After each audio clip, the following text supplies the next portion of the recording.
Hello everyone, welcome to texture math. आज के session में हम रिएक्टिव फॉर्म से रिलेटेड एक और एग्जांपल कवर करेंगे, जिसमें हम देखेंगे कि किस तरह से हम फॉर्म कंट्रोल के अंदर एक डिफॉल्ट वैल्यू को पास कर सकते हैं। ठीक है, इससे पहले वाले सेशन में हमने एक सिंपल फॉर्म बनाया था, जहां हमने फॉर्म कंट्रोल की हेल्प से अपने इनपुट फील्ड को बाइंड किया था और उसमें जो डेटा यूजर ने पास किया उसको डिस्प्ले करके देखा था। बट क्वेश्चन आता है कि कभी अगर आपको कोई डिफॉल्ट वैल्यू अपने फॉर्म पे शो करनी है, तो उस सिचुएशन में हम कैसे फॉर्म कंट्रोल का यूज़ करेंगे, क्या उसका सिंटेक्स रहेगा और स्ट्रक्चर रहेगा।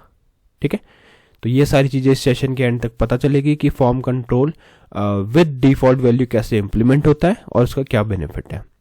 बट सेशन शुरू करने से पहले जस्ट एक रिकमेंडेशन है कि अगर अभी तक आप लोगों ने पहले वाले सेशंस नहीं देखे हैं तो आप पहले उनको देख सकते हो, क्योंकि जो पूरी प्लेलिस्ट है एक प्रॉपर सीक्वेंस और सिंक में है।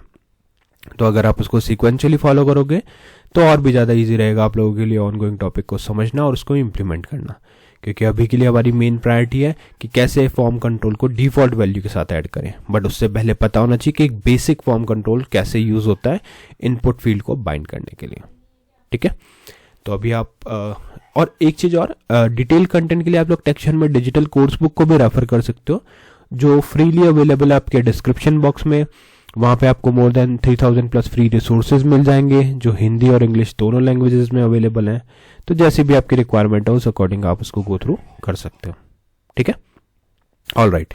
तो अभी हम हैं app.component.html फाइल के अंदर, जहाँ पे हमारे पास एक हेडिंग लिखी हुई है Angular codes by texture math, और सेकंड हेडिंग लिखी है हमने reactive form in Angular form control with default value.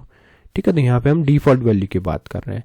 तो इस सिचुएशन में हम क्या करेंगे, एक एग्जाम्पल बनाएंगे जिसमें हम दो या एक इनपुट फील्ड रखेंगे। ठीक है, या दो इनपुट फील्ड रखेंगे, जिसमें से एक में हम डिफॉल्ट वैल्यू को पास करेंगे और एक नॉर्मल रहेगी। ठीक है, तो वही सेम एग्जाम्पल लेते हैं जो हमने लास्ट टाइम लिया था यूजर नेम और पासवर्ड का। ठीक है, तो वो एग्जाम्पल लेके और उसके अंदर हम चीज़ों को ऐड करते हैं। तो उसके लिए हम क्या करेंगे, यहाँ पे एक हॉरिजॉन्टल रोज ऐड करते हैं इन हेडिंग्स के बाद में, जो हमें हेल्प करेगा कंटेंट को सेपरेट आउट करने में। मतलब एक प्रॉपर हेडिंग के बाद में हम यहाँ पे अपने फॉर्म को डिजाइन करने वाले हैं। ठीक है, तो उसके लिए हमने दो हॉरिजॉन्टल रोज ऐड कर लिया। अब इन दोनों हॉरिजॉन्टल रोज के बीच में हम फॉर्म को डिजाइन करेंगे। तो ये आ गया अपना फॉर्म, और इस फॉर्म के साथ में हम क्या करेंगे, एक लेबल ऐड करेंगे पहले। तो यहाँ पे एक लेबल ऐड करते हैं, लेबल जो रहेगा यूजर नेम के लिए, यूजर नेम। ठीक है, और एक इसका इनपुट फील्ड ऐड करेंगे, इनपुट फील्ड जहाँ पे हम इसका टाइप देने वाले हैं एज ए टेक्स्ट। ठीक है, तो ये कुछ हमारा ऐसा इनपुट फील्ड दिखेगा। अब इसमें फॉर्म कंट्रोल हमें बाइंड करना है, और ये भी पता है कि हम यहाँ पे यूज कर रहे हैं क्या, रिएक्टिव फॉर्म। तो रिएक्टिव फॉर्म के लिए प्री रिक्विजिट क्या था, जो हमने लास्ट सेशन में देखा था कि एक तो रिएक्टिव फॉर्म मॉड्यूल हमें इंपोर्ट करना है और फॉर्म्स कंट्रोल इंपोर्ट करना है।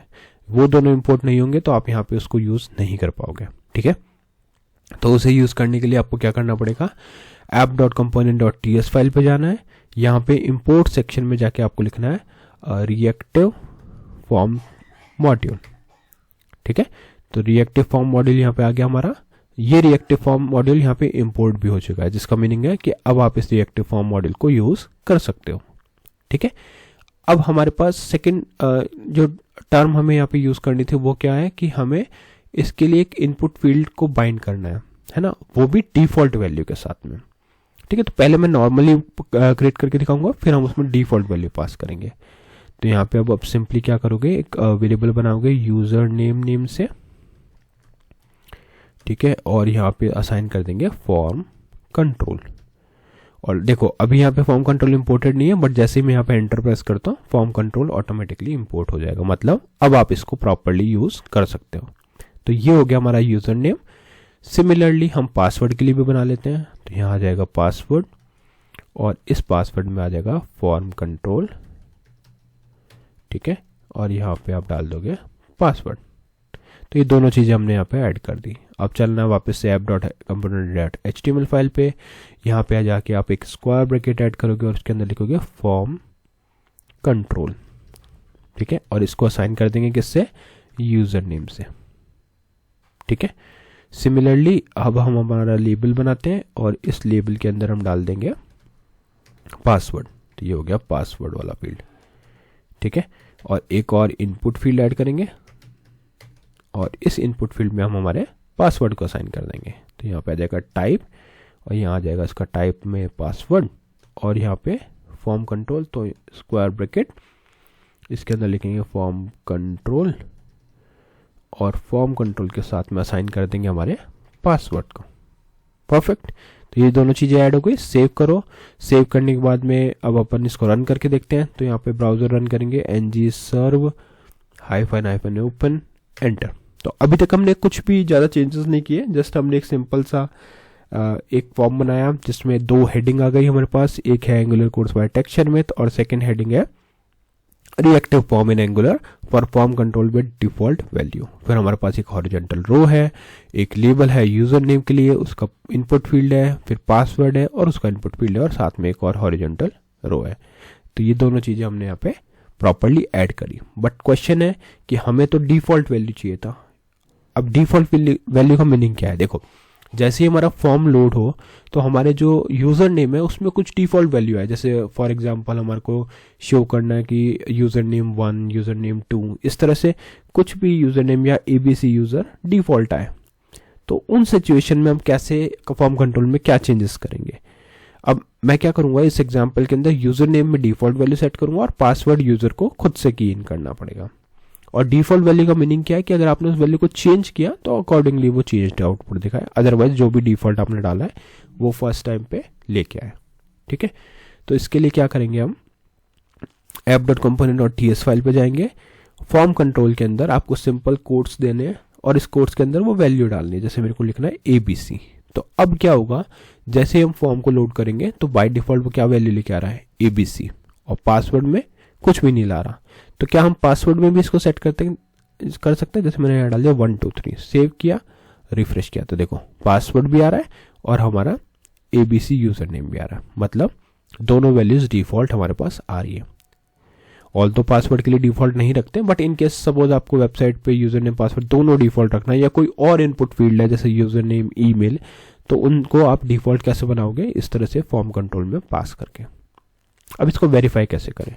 वेरीफाई करने के लिए हम क्या करेंगे, हॉरिजॉन्टल रो से पहले एक p टैग डालते हैं या बाद में भी डाल सकते हैं, बाद में डाल देते हैं। तो एक p टैग डालेंगे और यहाँ लिखेंगे डेटा प्रोवाइडेड बाय यूज़र और इसके अंदर एक PR टैग दे देते हैं। ठीक है, और यहाँ पे लिखेंगे क्या, यहाँ पे स्टेप बाय स्टेप चीज़ें पास कर देंगे। जैसे पासवर्ड, यूज़र नेम में आ जाएगा डबल कर्ली ब्रेसेस और यहाँ पे लिखेंगे यूज़र नेम डॉट वैल्यू। उसके बाद में आप यहाँ पे लिख दो नेक्स्ट, जो है हमारे पास पासवर्ड। तो पासवर्ड में क्या आ जाएगा हमारे पास, पासवर्ड डॉट वैल्यू। तो ये डबल कर्ली ब्रेसेस, इसके अंदर आप लिख दोगे पासवर्ड डॉट वैल्यू। परफेक्ट। ठीक है, ये दोनों चीज़ आपने डाल दिया, सेव किया, रिफ्रेश किया। तो देखो अभी bye data provided by user name में आ गया हमारा बाय डिफ़ॉल्ट ABC और पासवर्ड में आ गया 1 2 3। अब क्वेश्चन है कि क्या हम इसको चेंज करेंगे तो ये चेंज होगा? जैसे यहाँ पे अगर मैं इसको ब्लैंक करके XYZ लिखता हूँ तो ये XYZ होगा। पासवर्ड को अगर मैं चेंज करता हूँ 11 22 33 से तो वो चेंज हो गया। इसी को हम बोलते हैं डिफ़ॉल्ट वैल्यू, कि जब फर्स्ट टाइम पेज लोड करें, जैसे अभी मैं इसको रिफ्रेश करूँ तो बाय डिफ़ॉल्ट ये लेके आएगा ABC और 1 2 3, क्योंकि वो मैंने इसकी डिफ़ॉल्ट वैल्यू सेट करी है। ठीक है, यहीं पे अगर यूज़र इस फॉर्म को सबमिट करता है, जो अभी हमने देखा नहीं, बट सबमिट का भी मैं आपको बताऊंगा, बट अभी हम खाली वेरीफाई कर रहे हैं कि चीज़ें वर्क कैसे कर रही है, इसलिए इसको सिंपल बनाया है। तो अगर सबमिट भी करोगे तो भी यही डेटा आपका जाएगा ABC और पासवर्ड, ABC और 1 2 3। क्यों? क्योंकि ये हमने डिफ़ॉल्ट सेट किया है। डिफ़ॉल्ट का बस पर्पस ये है कि यूज़र खुद से कुछ फिल ना करे और बाय डिफ़ॉल्ट एक वैल्यू उसके पास आए। इन केस अगर उसको चेंज करनी है तो मैं यहाँ पे चेंज करे, अदरवाइज जो भी वैल्यू आई है वही उसको यूज़ कर ले।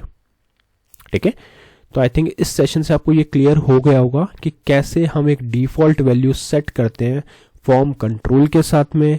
और इससे पहले वाला जो एग्जांपल था, जो पहले वाला सेशन था, वहाँ पे हमने डिफ़ॉल्ट वैल्यू नहीं रखा था। तो अगर आप यहाँ पे डिफ़ॉल्ट वैल्यू नहीं रखोगे तो वो नॉर्मल आएगा, और अगर वैल्यू रखते हो तो वही आपकी as a default value screen पे शो होगी। ठीक है, तो आई होप आज का ये पूरा सेशन क्लियर हो गया होगा कि कैसे हम एक डिफ़ॉल्ट वैल्यू सेट करते हैं फॉर्म कंट्रोल की हेल्प से। नेक्स्ट सेशन में हम इससे रिलेटेड और भी काफ़ी सारे टॉपिक डिस्कस करेंगे। तो तब तक आप लोग इस चीज़ की प्रैक्टिस कर सकते हो और कोई भी क्वेश्चन है तो कमेंट सेक्शन के थ्रू पूछ सकते हो। तो आज के लिए इतना ही था। See you in the next session with new topic. So thank you for watching tech share meth.